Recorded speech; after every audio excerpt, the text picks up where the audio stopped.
Hello everyone, welcome to affairs with business. आज के session में आप सभी लोगों का स्वागत है। आज की क्लास में हम लोग फाइनेंशियल मैनेजमेंट के इम्पॉर्टेंट एमसीक्यू करने वाले हैं।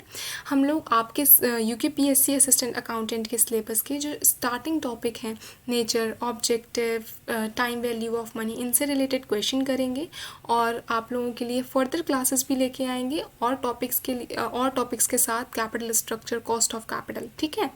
और वो सभी स्टूडेंट्स जो यूकेपीएससी असिस्टेंट अकाउंटेंट या यूपीपीसीएल असिस्टेंट अकाउंटेंट की प्रिपरेशन कर रहे हैं, आप लोग चाहो तो कंप्लीट कोर्स भी परचेज कर सकते हो हमारे ऐप से, अफेयर्स विद बिजनेस से, जिसका लिंक आप लोगों को डिस्क्रिप्शन में मिल जाएगा।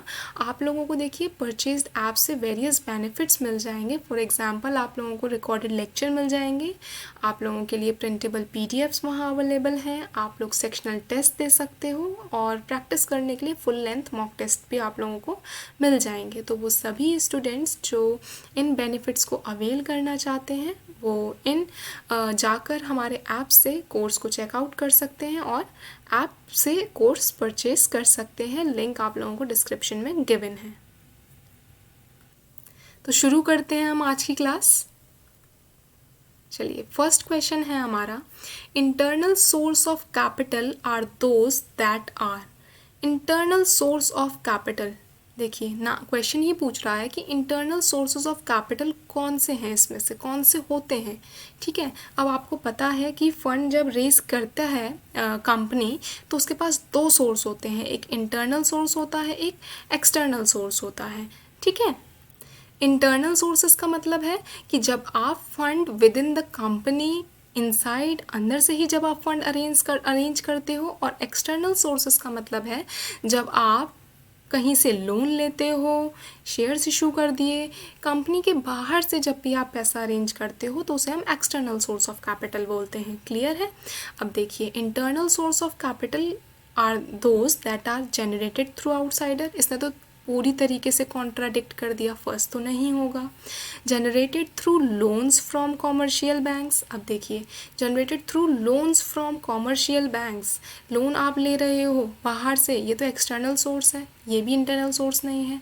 Generated through issue of shares, देखो कंफ्यूज बिल्कुल नहीं हो जाना है कि इशू ऑफ शेयर्स आपका गलती से भी इंटरनल नहीं है, ये एक्सटर्नल सोर्स ही है, एक्सटर्नल सोर्स ही है इशू ऑफ शेयर्स। आप शेयर होल्डर्स को शेयर्स इशू करते हो और उनसे फंड रेस करते हो, एक्सटर्नल है। Generated with in the business, generated with in the business is the internal source. D will be the correct answer. Clear. Next question है आपका, time value of money is important concept of finance. Time value of money important concept है finance का। क्यों? क्यों आप लोगों को बताना है क्यों। देखो, टाइम वैल्यू ऑफ मनी में हम क्या बात करते हैं कि हमारे पास आज जो अमाउंट है, आज हमारे पास जो भी पैसा है, उसकी प्रेजेंट वैल्यू, मतलब प्रेजेंट वैल्यू, प्रेजेंट वर्थ जो है हमारी, वो ज़्यादा होगी फ्यूचर वैल्यू से। आज जो हमारे हाथ में जो पैसा है उस पैसे की वैल्यू हमारे ज़्यादा है in comparison to future value. Time value of money ये हम कंसिडर करते हैं जब हम कहीं पे पैसा अपना इन्वेस्ट करने जाते हैं और उसके बेसिस पे जब हम रिटर्न देखते हैं तो हम टाइम वैल्यू ऑफ मनी को कंसिडर करके अपने रिटर्न को चेक करते हैं, ठीक है। क्योंकि कुछ ना कुछ अमाउंट तो पहले तो उसकी वर्थ गिरी होगी, उसके ऊपर से हमें कुछ रिटर्न मिल रहा है या नहीं मिल रहा है, हम ये चेक करते हैं, ठीक है। क्योंकि और इससे हमने क्या फैक्टर इंक्लूड कर लिया, रिस्क फैक्टर तो हमने इंक्लूड कर लिया, रिस्क फैक्टर तो इंक्लूड कर लिया कि अगर हमारी वैल्यू, अगर मान लीजिए हम ये मान के ही चल रहे हैं कि हमारी वर्थ क्या है, गिरेगी, हमारी फ्यूचर वैल्यू जो है वो कम जो भी हो रही है, हम उस रिस्क फैक्टर को कवर करते हुए चल रहे हैं और ये सोच रहे हैं कि इससे ज़्यादा हमें रिटर्न मिले। क्लियर है। और हम जब भी प्रेजेंट वैल्यू और फ्यूचर वैल्यू की बात कर रहे हैं तो ये तो बहुत क्लियर है कि टाइम की बात तो कर ही रहे हैं, नाम ही है टाइम वैल्यू ऑफ मनी। आज 1000 रुपये की वर्थ क्या है और 2 साल बाद 1000 रुपये की वर्थ क्या है, तो 2 ईयर यहाँ पे क्या हुआ, टाइम कंसिडर किया हमने, तो टाइम भी क्या कर रहे हैं, कंसिडर कर रहे हैं हम। फिर एक जगह देखिए लिखा हुआ है कंपाउंड इंटरेस्ट। देखो, कंपाउंड इंटरेस्ट से हम क्या करते हैं, हमारे पास फ्यूचर प्रेजेंट वैल्यू गिवन होती है, हम प्रेजेंट वैल्यू से फ्यूचर वैल्यू को कैलकुलेट करते हैं। क्या करते हैं? प्रेजेंट वैल्यू से फ्यूचर वैल्यू को कैलकुलेट करते हैं। ठीक है।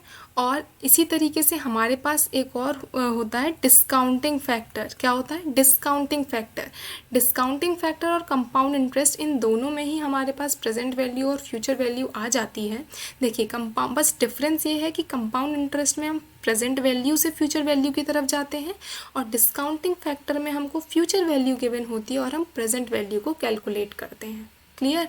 तो टाइम वैल्यू ऑफ मनी एक इम्पॉर्टेंट कॉन्सेप्ट है। क्यों? रिस्क को भी कंसिडर करता है, वो टाइम को भी कंसिडर करता है और कंपाउंड इंटरेस्ट को भी कंसिडर करता है। तो correct answer will be all of the above, all of the above. Next question है आप लोगों का, market value of the firm is a result of. किसी भी फर्म की market value is a result of. अब आपको ये आंसर बताने के लिए आपको ये पता होना चाहिए कि मार्केट वैल्यू होती क्या है। मार्केट वैल्यू होती क्या है? मार्केट वैल्यू का मतलब है कि आपकी कंपनी की मार्केट में क्या वैल्यू है। ये देखिए कैलकुलेट कैसे करते हैं, यही हमें मदद करती है मार्केट कैपिटलाइजेशन निकालने में।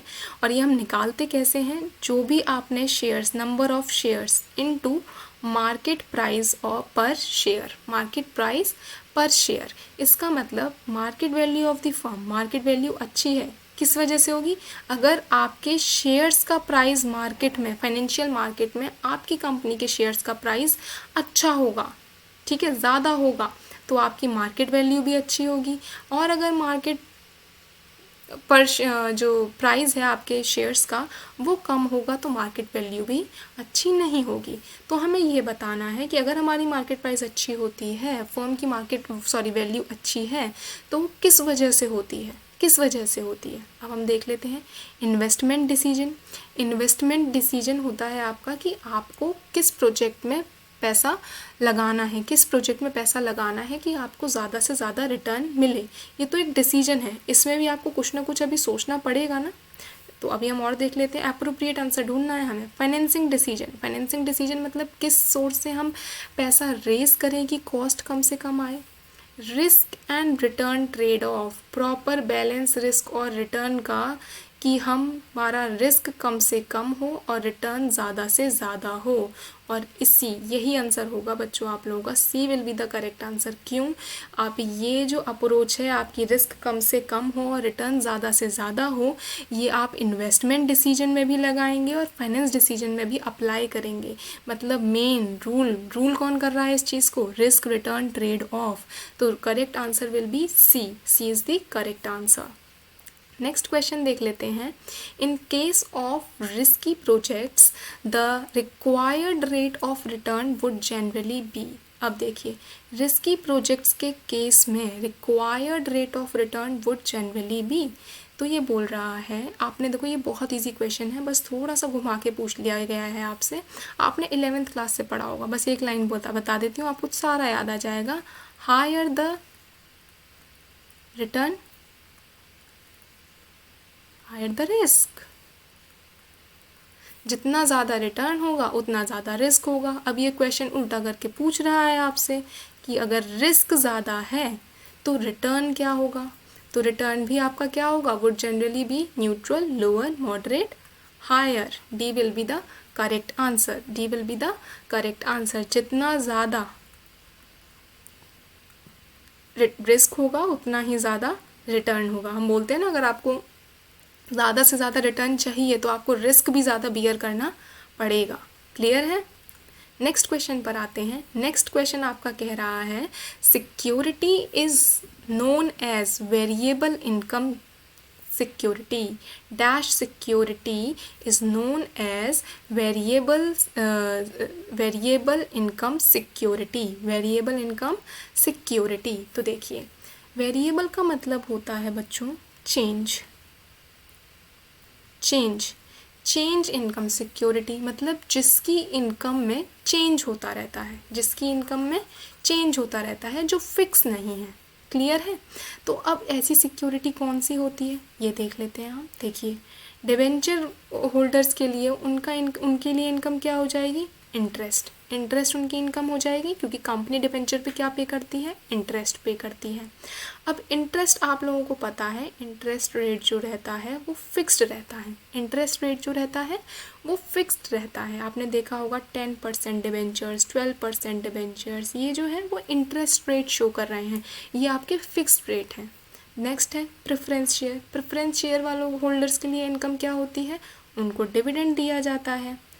और प्रेफरेंस क्यों नाम दिया गया है इनको, क्योंकि इनको बोला जाता है कि आपको इतना रेट ऑफ डिविडेंड तो मिलेगा ही मिलेगा, इतना रेट ऑफ डिविडेंड तो मिलेगा ही मिलेगा। फॉर एग्जांपल इसमें भी होता है 6% preference shares, 7% preference shares.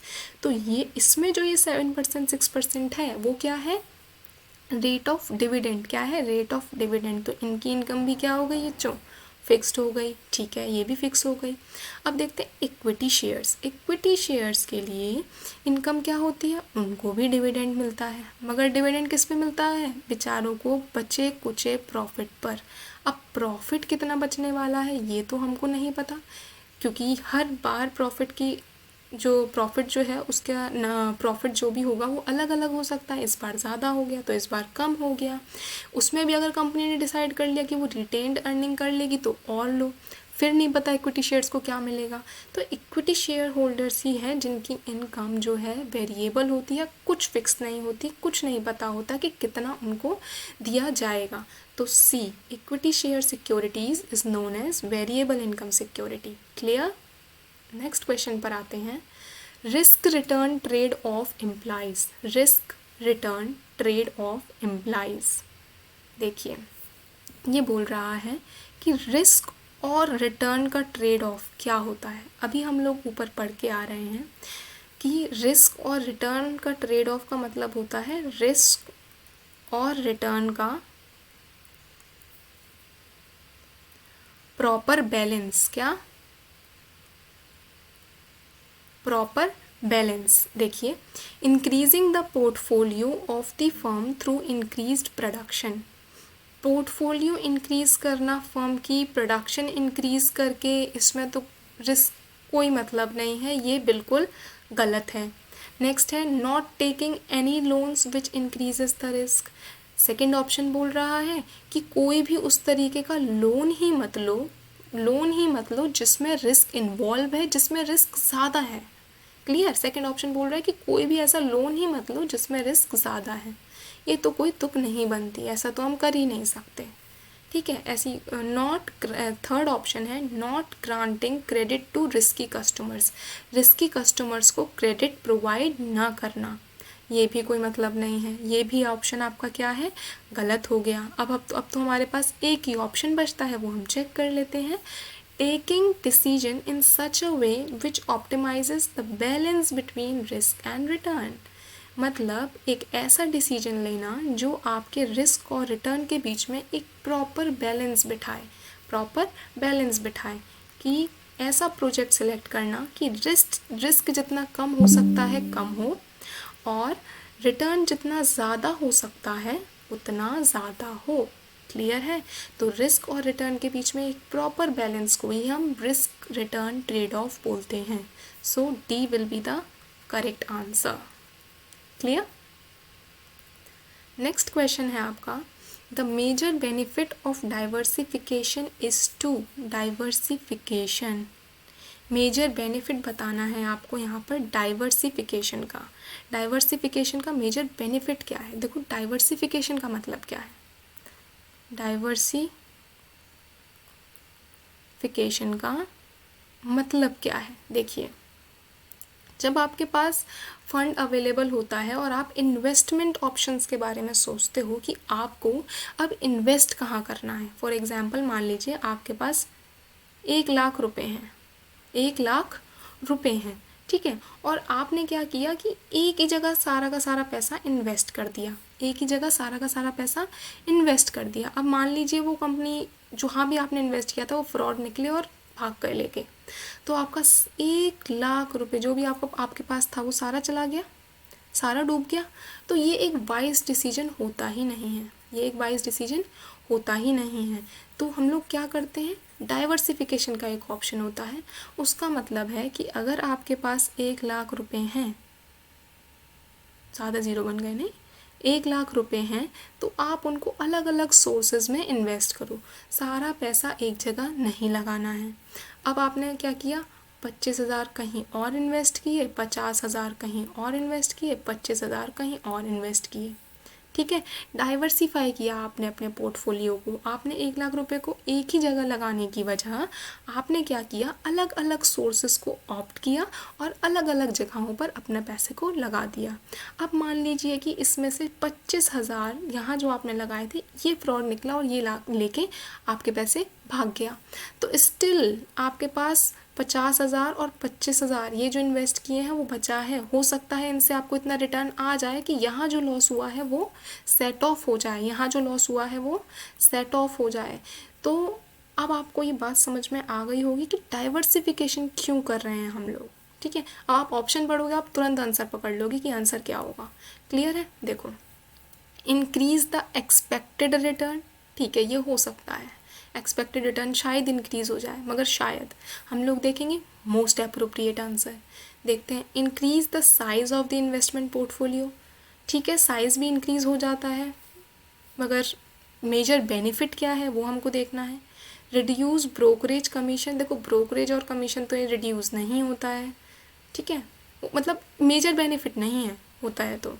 Reduce the expected risk, expected risk आपका रिड्यूस हो जाता है। यहाँ आप 25,000, यहाँ आपका 1 लाख रुपए डूब रहा था अगर आप एक ही कोर्स में लगा रहे, एक ही जगह पर इन्वेस्ट कर रहे, तो यहाँ आपने डाइवर्सिफाई किया अपने पोर्टफोलियो को, तो आपका सिर्फ 25 एक्सपेक्टेड रिस्क आपने क्या किया, कम कर दिया। तो जो मेजर बेनिफिट होता है डाइवर्सिफिकेशन का वो क्या होता है, reduce the expected risk, risk को कम करना। क्लियर है? नेक्स्ट क्वेश्चन कर लेते हैं। नेक्स्ट क्वेश्चन है आपका, dash is concerned with the maximisation of a firm's earning after taxes. देखो, ये बोल रहा है कि ये एक ऐसा कॉन्सेप्ट है जिसमें हम सिर्फ मैक्सिमाइजेशन ऑफ फर्म्स अर्निंग की बात करते हैं। मैक्सिमाइजेशन ऑफ फर्म्स अर्निंग, ध्यान देना, इतने पे आप ध्यान दे दोगे आप लोग मुझे आंसर बता दोगे। आफ्टर टैक्सेस वैक्सेस आप देखने लग जाओगे तो शायद कंफ्यूज होने लग जाओ। आप लोग ध्यान दे तो maximisation of firms earning. Clear? देखो, share holders wealth maximisation, profit maximisation, stake holder maximisation, earning per share maximisation. देखो, हमने आप लोगों को याद होगा 2 कॉन्सेप्ट पढ़े थे, profit maximisation and wealth maximisation. अगर शेयर की वैल्यू में इंक्रीज होने की बात हो रही होती तो अल्टीमेटली वेल्थ मैक्सिमाइज तो हो ही रहा होता, हमारा वेल्थ मैक्सिमाइज हो ही रहा होता, मगर यहाँ ये सिर्फ फर्म की अर्निंग को इंक्रीज करने की बात हो रही है, मतलब यहाँ प्रॉफिट मैक्सिमाइजेशन की बात हो रही है, मतलब यहाँ प्रॉफिट मैक्सिमाइजेशन की बात हो रही है। So B will be the correct answer, B will be the correct answer. Clear है? अब देखिए नेक्स्ट क्वेश्चन पर आते हैं। इट इज़ अ, ये जो dash is a specific risk factor, dash is a specific risk factor. देखिए, अब क्या होता है, हमारे पास 2 टाइप के रिस्क होते हैं, 2 टाइप के रिस्क होते हैं। एक होते हैं आपके पास सिस्टमेटिक रिस्क, एक होते हैं आपके पास unsystematic risk. Unsystematic risk, systematic risk और अनसिस्टमेटिक रिस्क। अब आपको एक बात तो ये याद रखो, अनसिस्टमेटिक को ही स्पेसिफिक बोलते हैं हम लोग, ठीक है, स्पेसिफिक रिस्क फैक्टर। देखो, सिस्टमेटिक रिस्क में क्या होता है, ये वो रिस्क होते हैं जिसमें हम लोग अनकंट्रोलेबल फैक्टर्स की वजह से होते हैं, ये अनकंट्रोलेबल फैक्टर्स की वजह से, एक्सटर्नल फैक्टर्स की वजह से। कंपनी के बाहर है, एक्सटर्नल है, तो कंपनी उन्हें कंट्रोल नहीं कर सकती, कंपनी के कंट्रोल में नहीं होते, ये एक्सटर्नल फैक्टर्स की वजह से होते हैं। इकोनॉमिक चेंजेस, पॉलिटिकल, टेक्नोलॉजिकल, ये सब आपने पढ़ा ही होगा। तो ये एक्सटर्नल चेंजेस की वजह से, अनकंट्रोलेबल फैक्टर्स की वजह से सिस्टमेटिक रिस्क जो है वो क्रिएट होते हैं। अनसिस्टमेटिक रिस्क जो होते हैं वो इंटरनल होते हैं, आप इनको कंट्रोल कर सकते हो, मिनिमाइज कर सकते हो, ठीक है। मगर सिस्टमेटिक रिस्क को आप कंट्रोल भी नहीं कर सकते, मिनिमाइज भी नहीं कर सकते। अनसिस्टमेटिक रिस्क, स्पेसिफिक रिस्क क्योंकि इंटरनल होते हैं, इसलिए आप इन रिस्क को कंट्रोल कर सकते हो और मिनिमाइज भी कर सकते हो। और इसलिए ये सिस्टमेटिक रिस्क जो होते हैं, इनकी वजह से पूरी इकोनॉमी इफ़ेक्ट होती है, क्योंकि इन्फ्लेशन हो गया, डिफ्लेशन हो गया, रिसेशन हो गया, ये सब सिस्टमेटिक रिस्क में आ रहा है अनकंट्रोलेबल फैक्टर्स की वजह से। मगर अनसिस्टमेटिक रिस्क जो होते हैं वो आपकी सिर्फ कंसर्न्ड कंपनी को इफेक्ट करेगा, कंसर्न्ड कंपनी को इफेक्ट करेगा, क्योंकि ये इंटरनल है, आप इनको कंट्रोल कर सकते हो, स्पेसिफिक बोलते हैं इन्हें। इसमें कौन कौन से रिस्क आते हैं? फाइनेंशियल रिस्क और बिजनेस रिस्क। किस में आते हैं? आपके स्पेसिफिक, अनसिस्टमेटिक में। और सिस्टमेटिक में कौन से आ जाते हैं? Market risk, inflation risk, interest rate fix. ये तीनों याद रखना, आप सिस्टमेटिक रिस्क में आते हैं। किस में आते हैं? सिस्टमेटिक रिस्क में आते हैं। तो इसका सही आंसर क्या हो जाएगा? D will be the correct answer. D will be the correct answer. Financial risk is a specific risk factor. Last question देख लेते हैं हम लोग आज की क्लास का। देखिए नेक्स्ट क्वेश्चन है, dash is concerned with the acquisition, financing and management of assets with some overall goal in mind। ये क्या कह रहा है? dash is concerned with acquisition, financing, management of assets with some overall goal in mind। आप क्या कर रहे हो? यहाँ पर आप क्या देखते हो? फंड को एक्वायर कैसे करना है, किस सोर्स से आप फंड लेकर आओगे, ये भी आप देखते हो। फाइनेंसिंग डिसीजंस भी आप यहाँ पर देखते हो। आपके कंपनी के जितने भी एसेट्स हैं उनको कैसे मैनेज करना है वो भी आप देखते हो। तो और ये सब देखने के साथ साथ आपका ओवरऑल एक गोल होता है, ओवरऑल एक गोल भी होता है। तो उस कॉन्सेप्ट को हम क्या कहते हैं? Financial management, profit maximisation, agency theory, social responsibility theory. देखो सोशल रिस्पॉन्सिबिलिटी थ्योरी की तो कोई बात ही नहीं हो रही है यहाँ पे सोसाइटी के लिए करने के लिए। एजेंसी थ्योरी की भी कोई बात नहीं हो रही है। प्रॉफिट मैक्सिमाइजेशन हमने पढ़ा कि सिर्फ अर्निंग की बात होती है, वहाँ पर कंपनी क्या कर रही है? अर्न कर रही है, वो बात भी हम यहाँ नहीं कर रहे हैं। फाइनेंशियल मैनेजमेंट जो हम अब जिसके क्वेश्चन हम कर रहे हैं, financial management, A will be the correct answer of this question. A will be the correct answer of this question. क्यों? क्योंकि इसमें क्या करना है हमको? इसमें फंड एक्वाजिशन के साथ साथ, फाइनेंसिंग के साथ साथ हम मैनेज भी कर रहे हैं एसेट्स को। फाइनेंशियल मैनेजमेंट का पूरा कॉन्सेप्ट ही यही है कि आप अपने फाइनेंसेस को मैनेज कैसे करते हो, और उसमें आपके सारे डिसीजन आ जाते हैं। फाइनेंस को रेज करने से लेकर उसको इन्वेस्ट करने तक, जितने भी आपके डिसीजन, इंपॉर्टेंट डिसीजंस होते हैं, वो फाइनेंशियल मैनेजमेंट में आ जाते हैं। और हमने पढ़ा था लास्ट क्लास में कि फाइनेंसिंग डिसीजंस कौन कौन से होते हैं? IFD, ये आप लोगों को याद कर लेना है। IFD, investing decisions, financing decisions and dividend decision, जिसमें हमने पढ़ा था कि इन्वेस्टिंग डिसीजंस आपके वो डिसीजंस होंगे जिसमें आप ये देखोगे कि कौन सा प्रोजेक्ट सबसे ज़्यादा फ्रूटफुल है कि हम उसमें इन्वेस्ट करें। क्लियर? सबसे ज़्यादा बेनिफिट्स आएंगे उसमें हम इन्वेस्ट करें और रिस्क कम से कम हो। दूसरी बात, फाइनेंसिंग डिसीजन वो होते हैं जिसमें हम ये डिसाइड करते हैं कि कॉस्ट कम से कम आए और हम लोग एक प्रॉपर सोर्स से फंड को रेज कर सके, किस सोर्स से हमें फंड रेज करना है और क्या रेशियो रखना है। डिविडेंड डिसीजन होता है कि आप ये डिसाइड करते हो कि आप किस जो आपके पास एट द एंड प्रॉफिट बचा हुआ है, रेसिडुअल प्रॉफिट है, वो आप किस तरीके से यूज़ करोगे। आप उसको अर्निंग रिटेन कर लोगे या फिर एज अ डिविडेंड अपने शेयर होल्डर्स में उसको डिस्ट्रीब्यूट कर दोगे, या फिर दोनों ही करोगे तो किस रेशियो में करोगे। क्लियर है?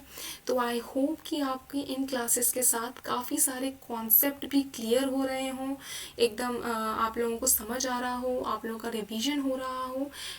आप लोगों के लिए ऐसी क्लासेस और आती रहेंगी। आज के लिए इतना ही। Thank you very much. Class अच्छी लगी हो तो आप लोग क्लास को ज़रूर लाइक कीजिएगा, शेयर कीजिएगा और सब्सक्राइब कीजिएगा हमारे चैनल को। क्लियर है? और जो भी आप लोग कंप्लीट कोर्स को परचेज़ करना चाहते हो, आप लोगों के लिए डिस्क्रिप्शन में लिंक गिवन है। Clear? Thank you very much.